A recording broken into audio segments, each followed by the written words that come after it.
थे, डिस्चार्ज नहीं कर रहे थे, बोले थे अब घर ही जाके क्या करोगे जब हॉस्पिटल में ही आराम नहीं हो रहा है। हम्म। तो घर जाके ही क्या आराम हो जाएगा आपको, अब तो डायलिसिस करना पड़ेगा। हम्म। स्टूला वगैरह इंस्टॉल करवा देते हैं, डायलिसिस शुरू हो जाएगा। हेलो फ्रेंड्स, मेरा नाम डॉक्टर दीपक धनखड़ है और आप सभी का मेरी एक और वीडियो में स्वागत है। आज की वीडियो में हम डिस्कस करेंगे एक और पेशेंट की काफ़ी शानदार रिकवरी। पेशेंट का नाम है रामेश्वर दयाल शर्मा। तो उम्र है उनकी 59 ईयर्स। और लास्ट टाइम जब मेरी उनसे बात हुई थी तो वो हॉस्पिटल में एडमिट थे और सोशल मीडिया के माध्यम से उनके लड़के को मेरे बारे में पता चला और उन्होंने मेरी वीडियो कॉल अपॉइंटमेंट बुक करी। और वीडियो कॉल पे मैंने अंकल जी के सिम्टम्स को असेस करके और एज पर रिपोर्ट्स उनको गाइड किया कि भाई डायलिसिस की तो आपको नीड नहीं है।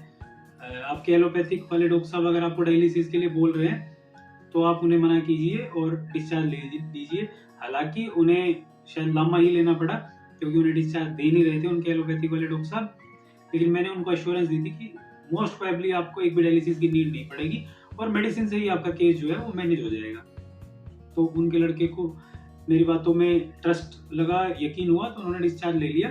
और उस समय की उनकी जो रिपोर्ट्स थी 12 फरवरी 2025 की रिपोर्ट में उनका क्रिएटिनिन लेवल 8.75 mg पर डेसीलीटर और यूरिया लेवल 157.2 mg डेसीलीटर था। उसके बाद उन्होंने 19 फरवरी को फिर से रिपोर्ट कराई। ये रिपोर्ट उन्होंने एम्स से कराई और उनका क्रिएटिनिन कम हो गए 7.65 mg पर डेसीलीटर और यूरिया कम हो गए 134 mg पर डेसीलीटर हो गया। उसके बाद 8 मार्च को उन्होंने अपनी रिपोर्ट फिर से कराई उसी हॉस्पिटल से जिसमें वो पहले एडमिट थे, सर्वोदय से। और अब उनका क्रिएटिनिन लेवल फर्दर कम हो गए 6.5 mg पर डेसीलीटर और यूरिया 137.6 mg पर डेसीलीटर हो गया। और वो अपनी रिकवरी से काफी सेटिस्फाइड है और इन बिटवीन उन्हें अपनी एक भी डायलिसिस नहीं करानी पड़ी। और बाकी उन्होंने क्या फील किया, उनकी कैसी रिकवरी रही, वो आगे उनसे जो मेरी डिस्कशन हुई है जूम कॉल पे उसमें आप देख सकते हैं। उस कन्वर्सेशन पर जाने से पहले मैं आपको एक बात और कहना चाहूंगा। देखिए, मैं हमेशा कहता हूं कि एक तो सीकेडी क्योरेबल नहीं है और दूसरा अगर आपको आयुर्वेद में ट्रस्ट नहीं है तो आप आयुर्वेद में ना आए। सबसे बढ़िया सोल्यूशन यही है। उस गली उस रास्ते पे जाना ही क्यों जिस चीज में आपको यकीन नहीं है। सबसे सिंपल सोल्यूशन है, अगर आपको आयुर्वेद में यकीन नहीं है और एलोपैथी में यकीन है और आपके एलोपैथी वाले डॉक्टर साहब आपको डायलिसिस का सेशन दे रहे हैं तो आप जल्द से जल्द फिस्टुला बनाएं और डायलिसिस शुरू करा दें। इसमें क्या कोई डिस्कशन का यानी कि टॉपिक ये है या कोई डिस्कशन करनी चाहिए इसमें? आपको नहीं है ट्रस्ट तो आपके लिए आयुर्वेद नहीं है। जिसको एलोपैथिक में ट्रस्ट नहीं होता वो एलोपैथी में नहीं जाता। सबकी अपनी पर्सनल प्रेफरेंस होती है उसमें, यानी कि ये कोई फोर्सफुल ट्रीटमेंट नहीं होता। कोई किसी को जबरदस्ती इलाज नहीं दे सकता। जिसको जिस पैथी में यकीन होता है वो उसी में इलाज लेता है और उसमें ही उसको बेटर रिजल्ट मिलते हैं। आयुर्वेद में अगर आपको यकीन नहीं होगा और किसी रिलेटिव की बात में आके आप मेरे से ट्रीटमेंट शुरू करेंगे तो जनरल जो मेरा एक्सपीरियंस रहा है, कभी रिकवरी अच्छी नहीं मिली ऐसे पेशेंट में जो किसी और के कहने से ट्रीटमेंट शुरू करता है। क्योंकि वो पूरे मन से ट्रीटमेंट कर नहीं रहा, या तो किसी मेडिसिन में कोई गड़बड़ करेगा या डाइट को फॉलो नहीं करेगा, तो end of the day result नहीं मिलेगा। तो इससे अच्छा है कि आप आओ ही ना, आप वहां जाओ जहां पे आपको यकीन है। तो ये सब बातें तो चलती रहेंगी। चलो, अब जो उनके फादर से और उनके लड़के से मेरा डिस्कशन हुआ है उसकी तरफ हम बढ़ते हैं।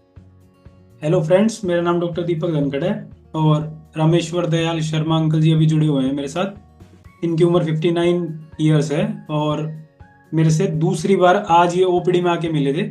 1 महीने से दवाई चल रही है इनकी मेरे से।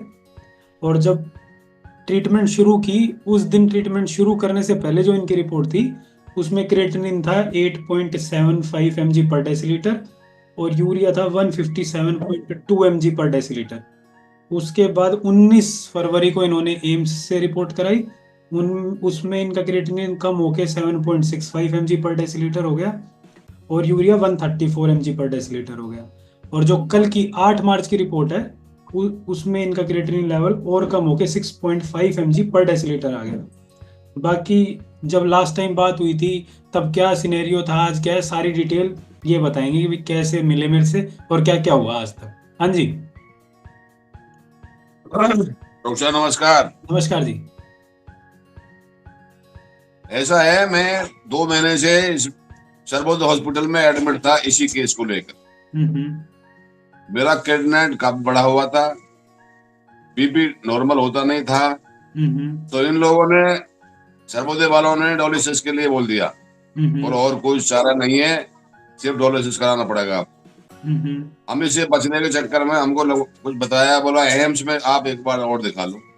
एम्स में हम लोग पहुंचे तो एम्स में जो डॉक्टर साहब हैं उन्होंने तो किडनी रिप्लेस के लिए ही बोल दिया बिल्कुल। बोले इसके अलावा और कोई साधन नहीं है। हम हार्ट थकने के बाद में डॉक्टर साहब से मिले, वीडियो कॉलिंग पे ही हमारी बात हुई और इन्होंने हमारी सारी स्थिति देखकर और हमारा ट्रीटमेंट चालू कर दिया। दोस्तों 1 महीना अभी तो हुआ नहीं है मुझे दवा लिए हुए। मुझे तो जिस दिन से मैंने दवा खाया उसी दिन ही फर्स्ट ही में ही आराम हो गया, होना शुरू हो गया। आज मेरी कंडीशन वो है, मेरे भूख भी बढ़ रही है, पेट भी साफ है, घूमता फिरता भी हूँ और मैं अपने आप को कुछ स्वयं को कुछ अच्छा महसूस कर रहा हूँ। लेकिन दवाई कंटिन्यू जो लेनी है वो ले रहे हैं, जैसा इनका परहेज है वो मैं कर रहा हूँ। और सबसे अच्छा परहेज और इनकी दवा मेरे लिए तो दुआ का काम कर रही है। ठीक है जी। आज तक कभी डायलिसिस करानी पड़ी? नहीं सर, कभी नहीं करानी पड़ी। और एलोपैथी वालों ने तो बोल दिया था ना क्लियर कट की डायलिसिस कराओ। उन्होंने तो बोल दिया इसके अलावा कोई और साधन नहीं है। उन्होंने तो सर बोला था फिस्टुला इंस्टॉल करा लो, अब डायलिसिस की जरूरत पड़ेगी और या फिर वो एक किडनी ट्रांसप्लांट है वो करा लो आप, और कोई दूसरा ऑप्शन नहीं है। ठीक है।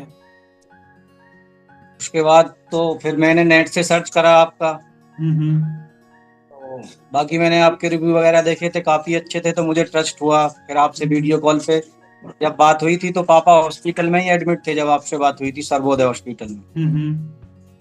तो तभी ऑनलाइन डिलीवरी हो गई थी दवाई की, तभी से दवाई 15-20 दिन की, अभी हमारा 20 दिन का ही दवाई हुआ है, पूरा हम दवाई भी नहीं ले पाए क्योंकि इधर एम्स हॉस्पिटल में 2-3 दिन हम बिजी रहे, वो दवाई मिस हो गया हमारा बीच में 1-2 जगह, और हमने हॉस्पिटल में गए तो दवाई कंटिन्यू हम कर नहीं पाए।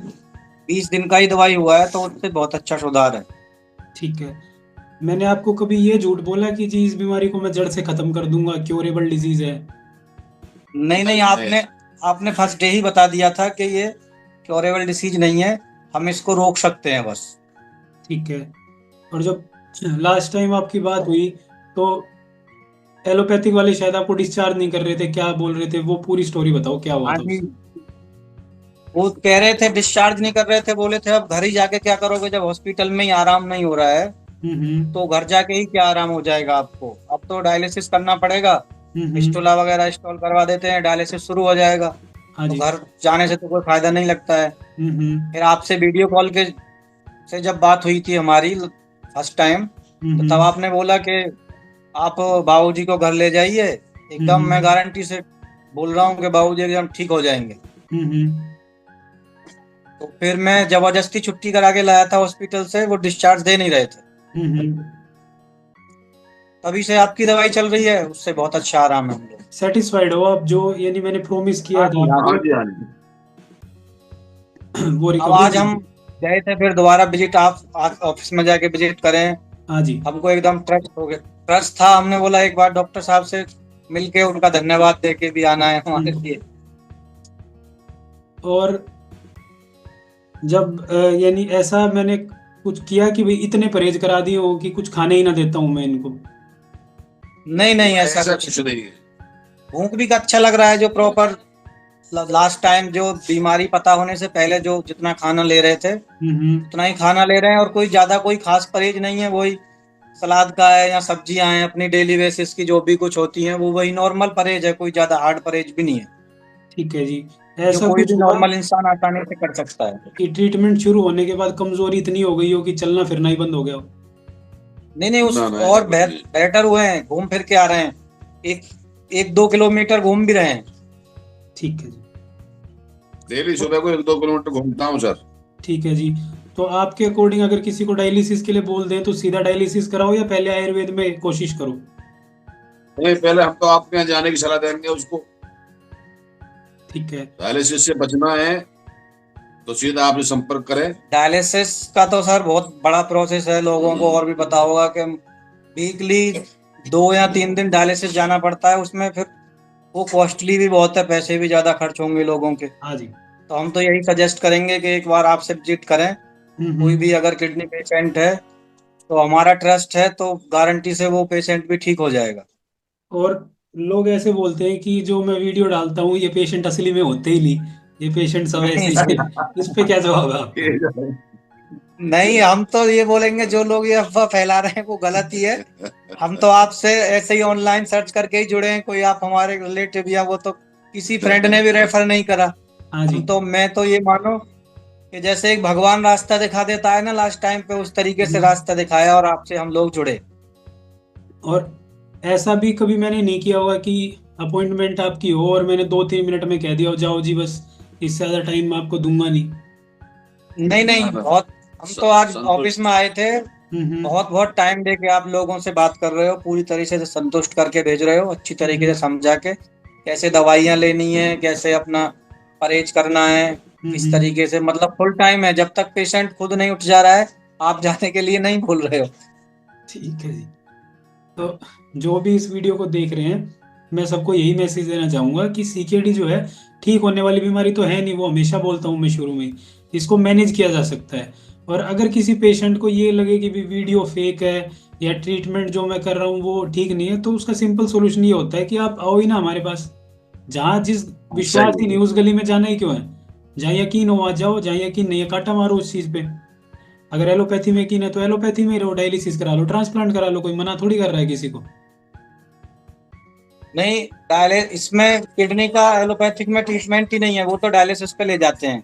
हाँ जी। और जब से मेरे पापा हॉस्पिटल में एडमिट हुए थे ना, क्रेटिन लेवल बढ़ के ही आ रहा था रिपोर्ट में, दवाई चलने के बाद भी डाउन नहीं था। हाँ जी। तो वो तो डायलिसिस पे ले गए थे। उनका तो लास्ट यही कहना था कि इसके अलावा कोई और ऑप्शन नहीं है। हाँ जी। तो अंकल जी, वीडियो बनवाने के लिए आपका धन्यवाद, आपने टाइम निकाला। नमस्कार। नमस्कार सर। नमस्कार अंकल ठीक है सर, जी। नमस्कार। Okay thank ji. You sir. Okay ji, welcome. मेरे YouTube चैनल पर ऐसी इंफॉर्मेटिव वीडियोस आती रहती हैं, और ऐसी इंफॉर्मेटिव वीडियोस आप अगर मिस नहीं करना चाहते तो आप मेरे चैनल को जरूर सब्सक्राइब करें, ताकि जैसे ही वीडियो मेरे चैनल पर आए तो आपको पता चल जाए कि कोई इंफॉर्मेटिव वीडियो मेरे चैनल पर आई है।